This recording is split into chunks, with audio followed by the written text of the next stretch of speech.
company. As a 21-year-old new mum, Holly Bicknell created the Mummy Hideaway on MySpace almost a year ago. The site now has more than 1,500 members who provide mutual support, tips, advice and perhaps most importantly, social interaction. Psychologist James Baker has conducted research on MySpace and found that blogging can actually be a stress relief. And Holly and James join us now to talk about the phenomenon. Good morning to you both. Morning. Good morning. Aren't you a go-getter, Holly? Oh, thank you. What are you doing, you know, starting up a web page like that a month after having a baby? New mother. That's all it was. And I wasn't a mom. I'm a mum. And there were no Australian sites. So I thought this is a great way to get some advice, make some new friends.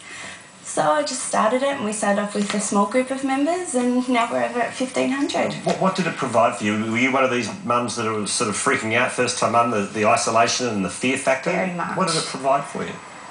Relief, friendship, advice. It was a network where I could tell my side of the story, know that I wasn't alone, get some advice.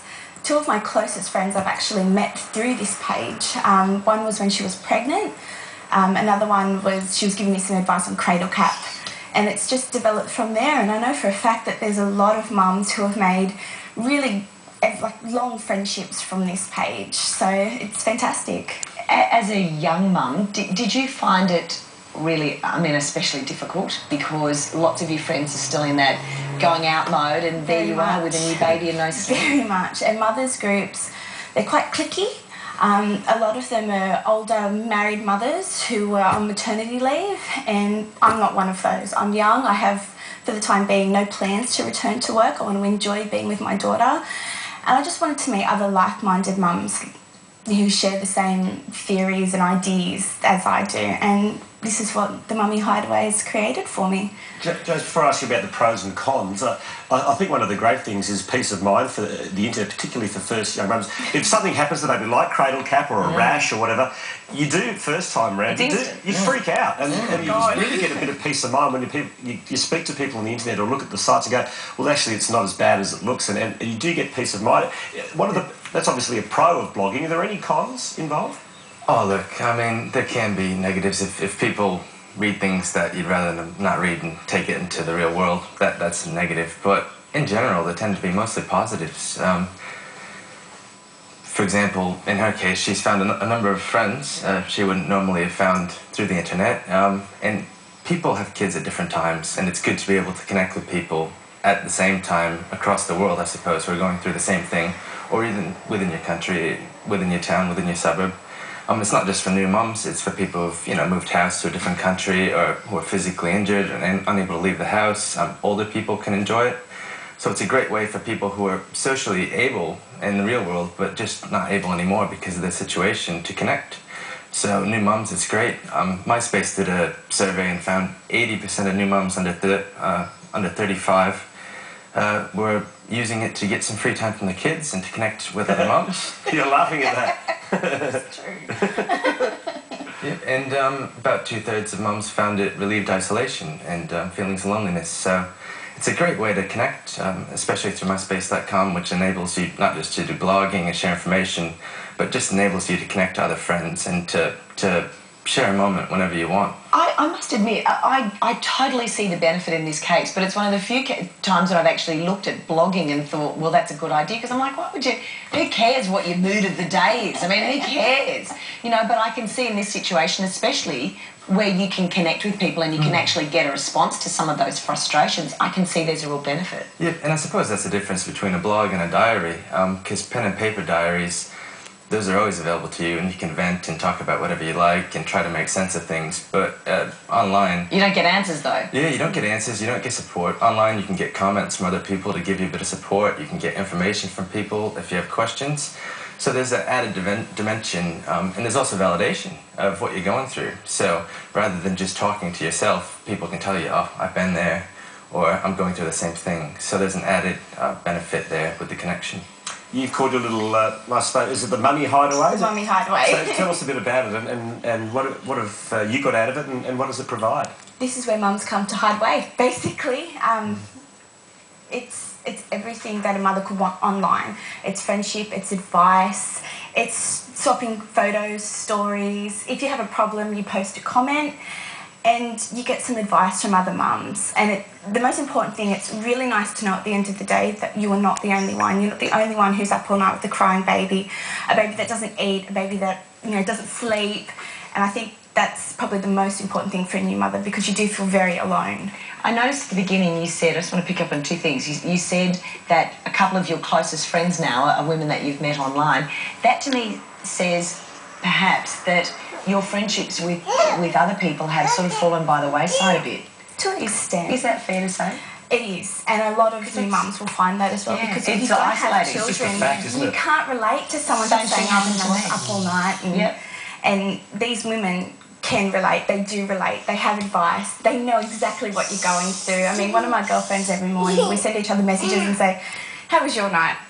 And basically if she says, oh, worst night, 2 hours of sleep, I go, been there, done that. Yeah. It's nice to know. It's sort of the modern version of Mother's Group, really, without having to go out and...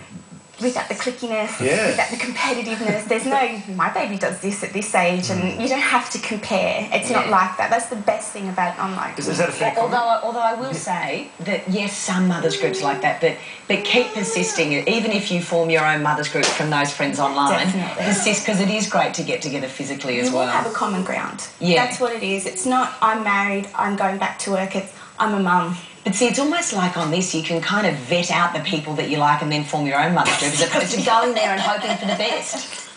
It's nice that way.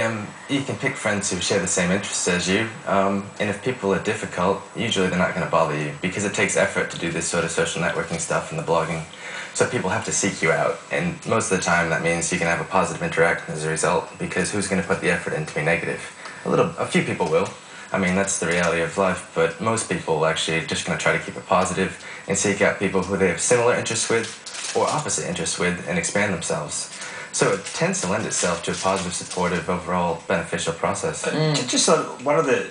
Is there any danger, though, I mean, even though you're interacting with other people, is it a danger of perhaps becoming so antisocial? In fact, yes, you don't have to physically get out there and do it. You're hiding behind a barrier. Yeah, that's a fair question.